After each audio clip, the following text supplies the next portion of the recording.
Selamat datang di channel Lubang Horor. Jangan lupa like, komen, dan subscribe agar channel Lubang Horor ini terus semangat dan terus berkembang. Tanpa banyak basa-basi, ayo kita mulai ceritanya.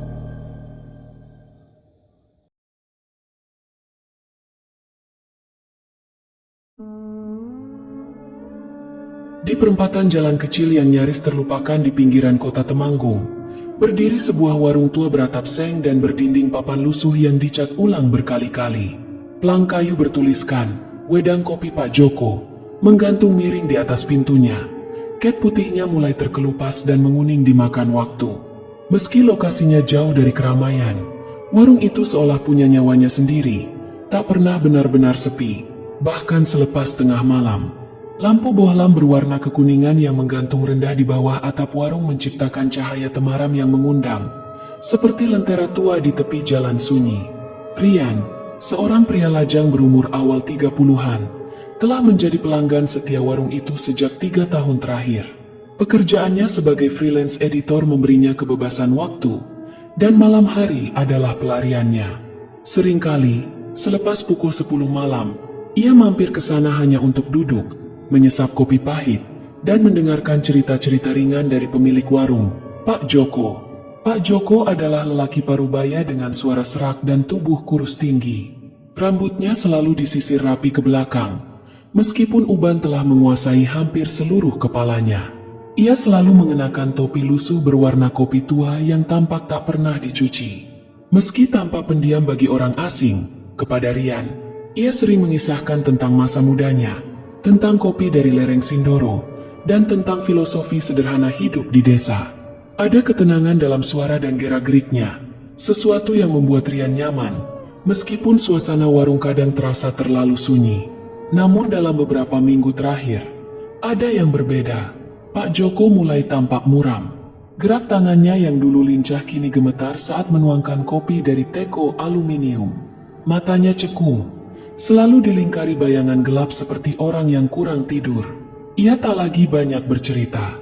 Kadang hanya duduk di bangku panjang di pojok dapur, menatap temaram lampu dengan tatapan kosong, sementara Rian menyesap kopinya dalam hening yang menggantung.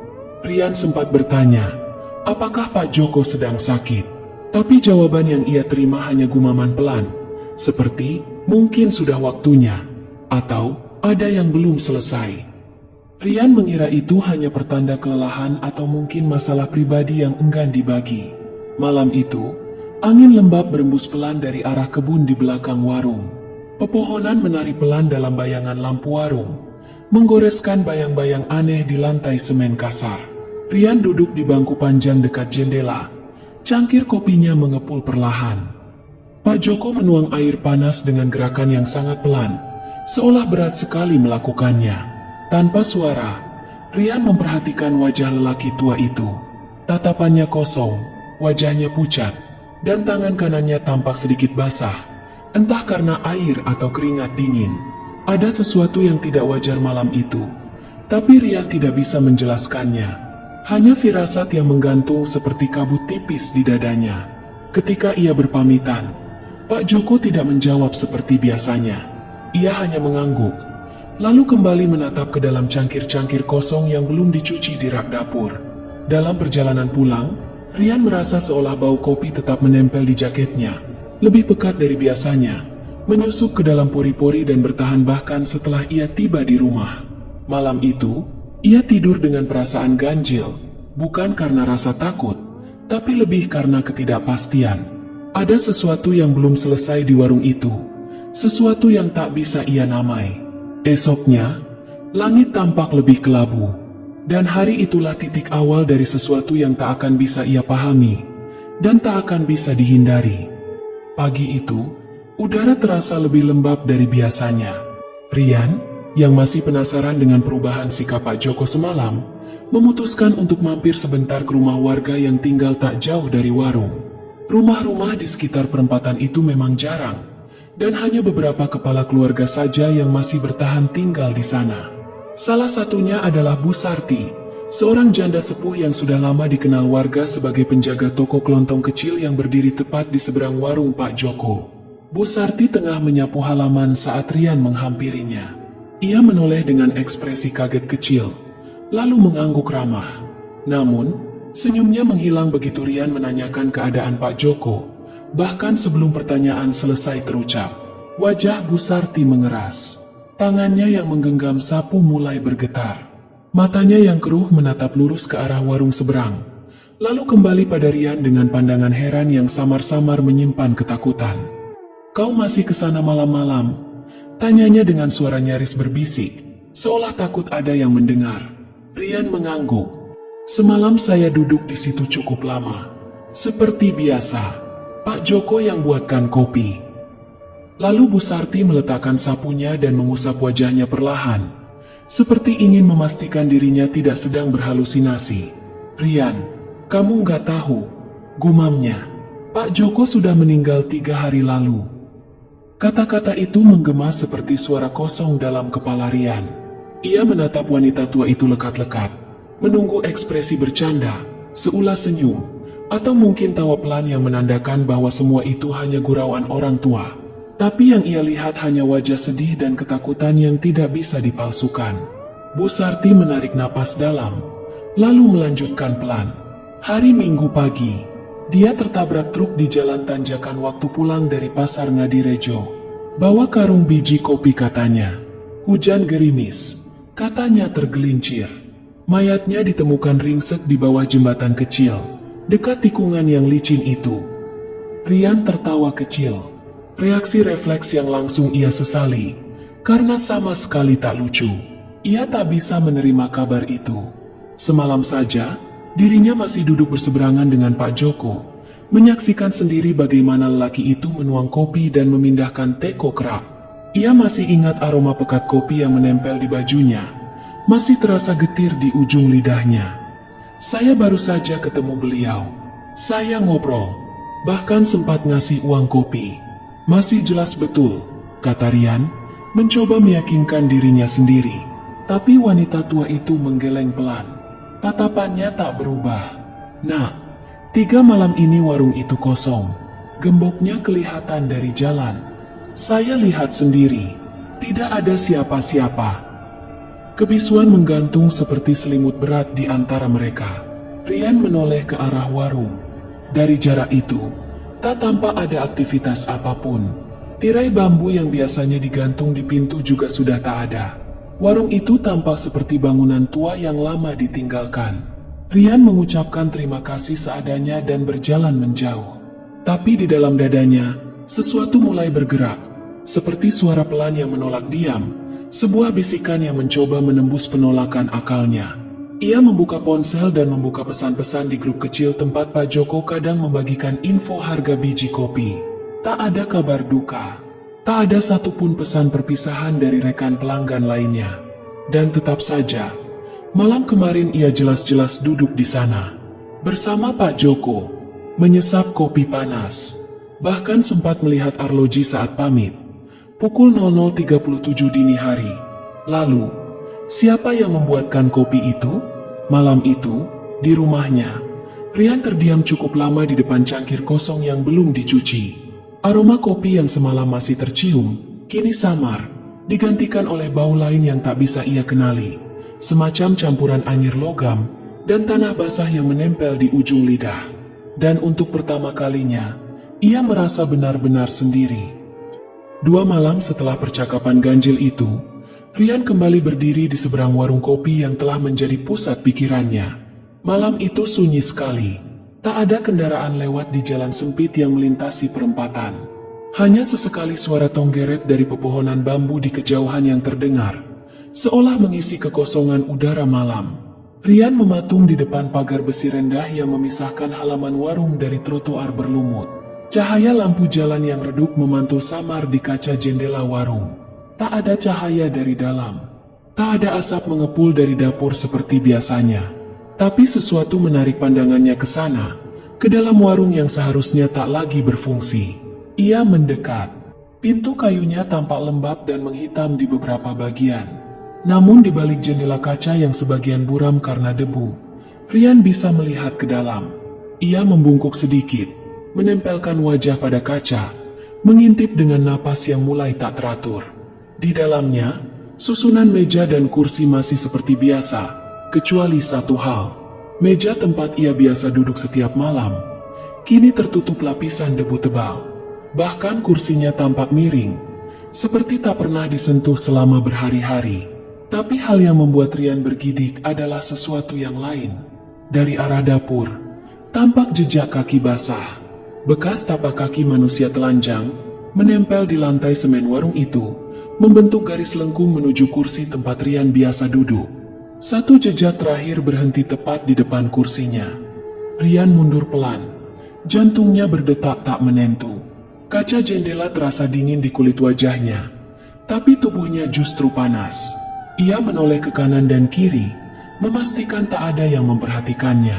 Lalu ia mengangkat ponsel, mencoba memotret melalui kaca.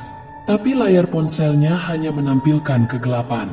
Setiap foto yang ia ambil hanya siluet samar meja, tapi tak ada jejak kaki, tak ada benda lain yang bisa ia kenali. Ia menghapus napasnya yang memburamkan kaca, dan sekali lagi menatap ke dalam. Tapi kini, jejak kaki itu telah hilang. Lantai warung tampak bersih, seperti tak pernah diinjak siapapun. Perasaan tak nyaman mulai merayap dari punggung ke tengkuk. Rian melangkah mundur dengan tubuh kaku. Angin malam berhembus pelan, membawa aroma tak sedap. Bau kopi basi yang bercampur amis logam menyelinap lewat celah-celah papan warung. Ia pulang malam itu dengan langkah cepat, tak sempat menoleh ke belakang. Namun saat melewati tikungan terakhir menuju rumahnya, ia merasa seperti ada yang mengikuti. Dan ketika ia membuka pintu rumahnya, cangkir kopi yang ia biarkan semalam di meja ruang tamu masih terisi penuh, masih mengepulkan uap tipis. Rian tak berani menyentuhnya, hanya berdiri di ambang pintu, dengan dada berdegup pelan-pelan, sambil mencoba meyakinkan dirinya sendiri, bahwa semua ini hanya permainan pikirannya. Tapi di luar, angin malam membawa kembali bau tanah basah dan sisa kopi gosong, aroma yang sama seperti malam terakhir ia melihat Pak Joko, duduk di balik meja, tersenyum muram di balik asap kopi. Malam berikutnya turun lebih cepat dari biasanya. Langit seperti diselimuti kabut tipis yang menggantung rendah, menelan suara dan cahaya di sepanjang jalan kecil tempat Rian tinggal. Ia duduk sendirian di kamar. Lampu temara menyinari sebagian dinding yang penuh coretan sketsa, peta kecil, dan catatan yang ia buat sejak kejadian di warung itu. Waktu menunjukkan pukul 1.17 dini hari saat ponselnya bergetar pelan. Tak ada notifikasi dari aplikasi biasa, hanya satu panggilan masuk dari nomor tak dikenal, dengan deretan angka acak yang tak menyerupai kode area manapun.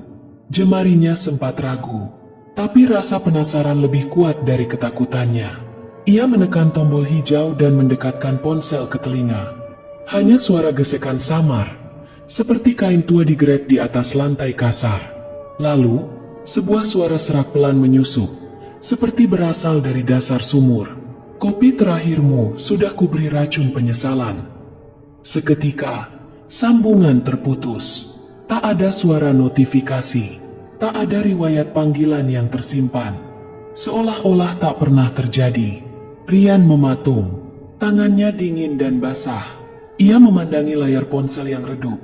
Tapi yang lebih membuatnya tak bisa bergerak adalah udara di kamar yang tiba-tiba menjadi berat dan lembab. Ada sesuatu yang berubah di sekelilingnya, seperti suhu yang turun drastis tanpa sebab. Dari jendela yang terbuka sedikit, angin menyeruak masuk, membawa aroma yang langsung membuatnya mual, percampuran antara tanah basah, bubuk kopi gosong, dan besi karat. Ia mengenal bau itu, sama persis seperti malam saat jejak kaki basah muncul di warung Pak Joko. Lalu sesuatu menyentuh bahunya, ringan, namun cukup jelas untuk membuat seluruh tubuhnya menegang. Ia menoleh cepat. Tak ada siapapun, tapi di meja belajarnya, cangkir kopi yang semula kosong kini terisi lagi, masih mengepulkan uap tipis, dan permukaan cairan hitam itu tampak beriak pelan. Meski tak ada angin yang cukup kuat di kamar itu, Rian mendekat perlahan. Aroma kopi menguar, tapi kali ini ada nada getir yang menusuk di balik wangi khas itu. Ia tak menyentuh cangkirnya, hanya menatap cairan gelap yang tampak lebih pekat dari biasanya. Lalu, Di permukaan kopi itu, muncul bayangan samar, sebuah wajah. Bukan wajahnya, tapi wajah Pak Joko. Menunduk, dengan sorot mata yang dalam dan kosong, mulutnya terbuka perlahan, lalu mengucapkan sesuatu tanpa suara. Tapi Rian tahu kata itu, kembalikan. Hanya satu kata, tapi terasa berat, menekan kepalanya, seperti gema yang datang dari dalam dirinya sendiri. Lampu kamar berkedip sesaat, lalu kembali stabil. Bayangan di dalam kopi lenyap, tapi cangkir itu masih hangat. Masih ada jejak uap, meski suhu ruangan mulai menusuk seperti tengah malam di perbukitan. Rian perlahan mundur, matanya tak lepas dari meja. Tapi sebelum ia sempat mengambil jarak lebih jauh, ponselnya kembali menyala. Kali ini bukan panggilan, hanya satu foto muncul otomatis di galeri. Padahal ia tak merasa memotret apapun malam ini. Foto itu menunjukkan ruang tamu rumahnya, meja bundar kecil, dan satu cangkir kopi di atasnya. Tapi bukan itu yang membuatnya tercekat. Di latar belakang, tepat di sudut ruangan yang seharusnya kosong, tampak sesosok tubuh samar berdiri menghadap tembok, memakai topi lusuh, dengan bayangan wajah yang tak sepenuhnya terlihat, seolah tertutup kabut tipis. Rian mematikan ponselnya. Tanpa bicara, tanpa berpikir panjang, ia keluar dari kamar dan turun ke ruang tamu. Tak ada siapapun di sana, tapi cangkir kopi itu masih ada, masih hangat. Uapnya naik, perlahan, dan samar-samar. Di permukaan cairan gelap itu, Rian kembali melihat tulisan yang terbentuk oleh riak kopi. Bukan kamu yang harus hidup. Pagi itu, Rian terbangun dalam keadaan limbung. Kepalanya terasa berat, dan bau kopi basi menyengat dari meja sebelah ranjangnya.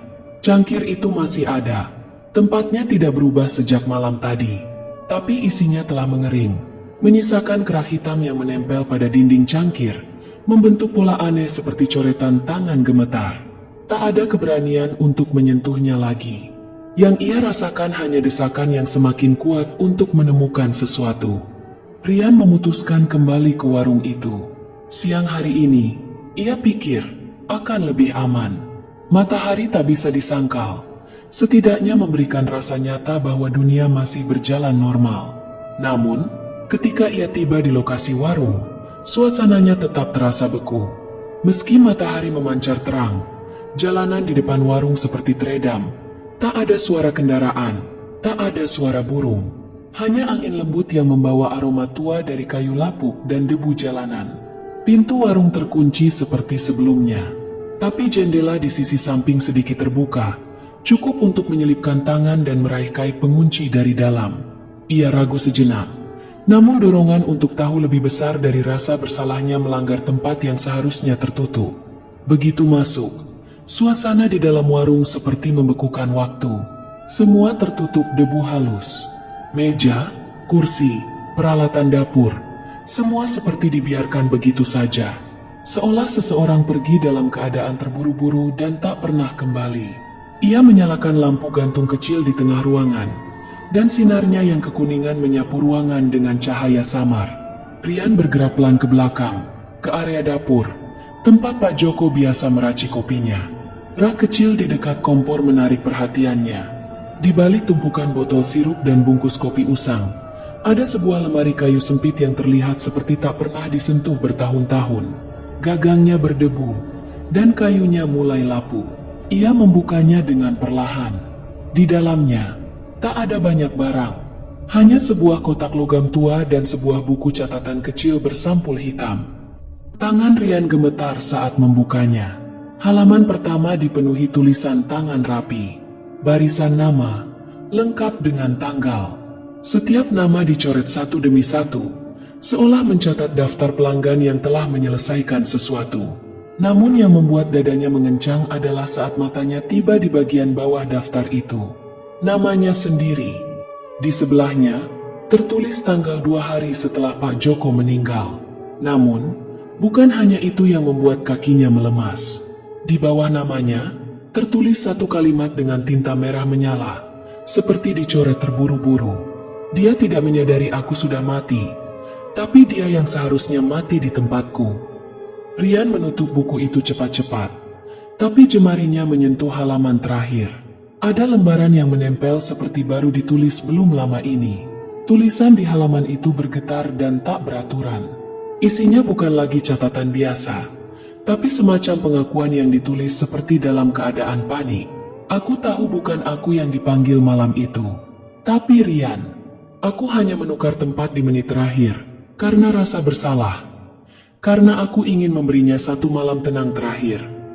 Tapi kematian tak bisa ditipu terlalu lama. Warung ini jadi tempat di antara dua alam. Dan aku tidak bisa menutupnya sendiri. Dada Rian terasa sesak. Ia merasakan sesuatu dari belakang tubuhnya. Seperti napas hangat yang tertahan terlalu lama. Ia berbalik cepat. Tak ada siapa-siapa. Namun, cangkir-cangkir yang tersusun di rak kayu kini bergeser sendiri. Satu demi satu bergetar, mengeluarkan bunyi lirih yang menyakitkan telinga. Dari cangkir-cangkir itu, uap putih mulai keluar, membentuk kabut tipis yang perlahan memenuhi ruangan. Dan dalam kabut itu, suara serak yang ia kenal kembali terdengar. Kali ini tanpa telepon. Kau minum kopi untuk hidup, Rian. Tapi kopi yang itu untuk mati, dan kau sudah meneguknya separuh. Sejak menemukan catatan itu, hari-hari Rian tak pernah benar-benar pulih. Ia mulai kehilangan jejak waktu, terjaga semalaman karena perasaan diawasi yang tak kunjung reda. Setiap sudut rumahnya terasa berbeda. Suara-suara samar terdengar dari dapur, dari kamar mandi, dari ruang tamu. Namun tak satu pun sumber suara bisa dijelaskan secara masuk akal.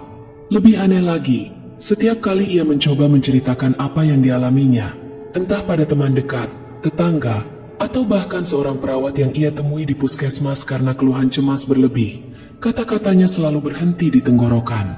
Kepalanya mendadak berat, napasnya sesak, dan pikirannya seperti dihentikan paksa. Seolah ada sesuatu yang melarangnya berbicara tentang warung itu. Ia mulai mencoba cara lain. Ia menulis. Namun lembar-lembar yang ia hasilkan selalu kosong saat dibaca kembali. Tangannya bergerak, bolpennya menari, tapi hasilnya hanya coretan tak bermakna. Bahkan saat ia menggunakan ponsel untuk merekam suaranya sendiri, hasil rekaman selalu kosong, atau lebih buruk, terdengar suara serak asing yang menggumam dari balik suaranya sendiri. Ia mulai merasa terperangkap dalam sesuatu yang tak bisa dijelaskan dengan logika. Sampai suatu malam, dorongan untuk memastikan kembali kenyataan memaksanya bertindak. Ia membuka galeri ponsel, mencari foto-foto yang pernah ia ambil saat masih sering nongkrong di wedang kopi Pak Joko. Sebagian besar foto menunjukkan momen sederhana, secangkir kopi, meja kayu yang sudah mulai aus, atau langit malam yang temaram di atas warung. Namun satu foto menghentikan napasnya. Itu foto dirinya sendiri, duduk di bangku dekat jendela warung. Di depannya, ada cangkir yang masih mengepul. Ia mengenakan jaket biru tuanya, senyumnya kecil, seolah sedang mendengarkan sesuatu. Bayangan samar menyerupai sosok laki-laki berusia lanjut, mengenakan topi lusuh dan pakaian khas penjual kopi, duduk diam memandangi Rian. Wajahnya kabur, namun bibirnya terlihat melengkung tipis. Dan foto itu tak mungkin diambil sendiri oleh Rian. Ia menggulir layar, mencari foto lainnya. Ternyata ada beberapa. Di tiap foto, kursi seberang kosong, tapi selalu ada bayangan. Kadang terlihat lebih jelas, kadang hanya sebagai siluet gelap. Namun sosok itu tetap duduk di tempat yang sama, menatap ke arah kamera. Selalu ke arah Rian. Rian mencoba memperbesar gambar. Jantungnya berdegup kencang saat ia menyadari satu detail yang merusak seluruh rasa logikanya. Bayangan itu bukan hanya duduk. Di beberapa foto, posisinya berubah, sedikit lebih dekat, sedikit lebih condong ke depan, seolah dalam proses perlahan-lahan mendekatinya. Dan di foto terakhir, tak ada lagi meja di antara mereka. Sosok itu duduk tepat di sebelah Rian, dengan tangan yang tampak menyentuh pundaknya. Tanpa sadar, ia menjatuhkan ponsel. Layarnya retak. Namun gambar terakhir tetap muncul samar di layar. Dan bersamaan dengan itu, udara di sekitarnya mengental. Ruangan tempat ia berada, kamarnya sendiri, terasa menyusut, seperti menyempit perlahan dari segala arah. Lalu, di balik pantulan layar ponsel yang retak, ia melihatnya. Bayangan yang sama, kini berdiri di ambang pintu kamarnya. Topi tua masih dikenakan. Tangannya menggenggam cangkir. Uap dari cangkir itu tidak hangat, melainkan membawa kabut tipis yang merayap ke lantai, menuju kaki Rian. Dan suara itu kembali, lirih, hampir seperti gumaman yang tak ingin diingat siapapun. Kau tak bisa menceritakan apa yang tak seharusnya diungkit, Rian. Karena aku belum selesai menyeduh kopi terakhirmu.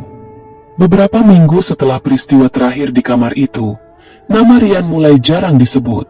Rekan kerja menganggapnya menghilang karena tekanan mental. Beberapa teman mengaku sempat menerima pesan ganjil darinya. Pesan kosong, hanya disertai foto gelap dengan siluet samar seseorang duduk membelakang kamera. Tidak ada yang berani menyimpulkan apapun. Hanya bisik-bisik bahwa mungkin Rian sedang menjauh dari dunia. Namun malam-malam di sekitar gang kecil tempat warung Pak Joko dulu berdiri, kembali menunjukkan tanda-tanda yang tak wajar. Beberapa warga mengaku melihat lampu redup menyala dari balik tirai lusuh warung itu. Padahal bangunannya sudah dikunci dan nyaris roboh. Tak sedikit pula yang mengaku mencium aroma kopi hitam pekat terbawa angin malam, meski jelas tidak ada siapapun yang menyeduhnya. Kadang terdengar suara gesekan kursi kayu, suara cangkir yang diletakkan dengan pelan.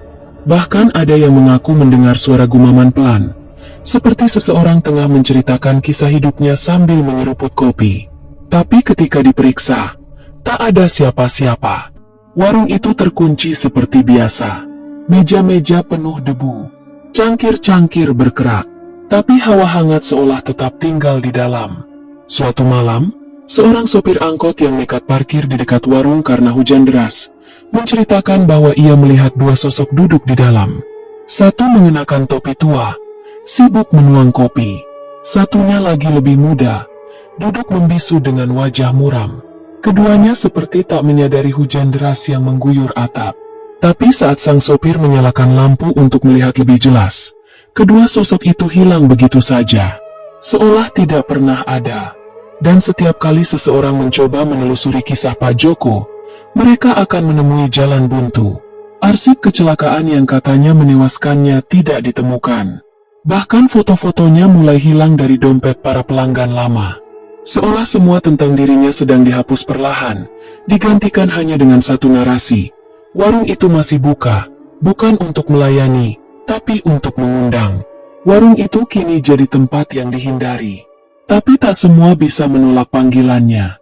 Karena dalam beberapa kasus, seseorang yang mengalami tekanan hidup, yang merasa tidak punya tempat untuk didengar, akan terdorong datang ke sana.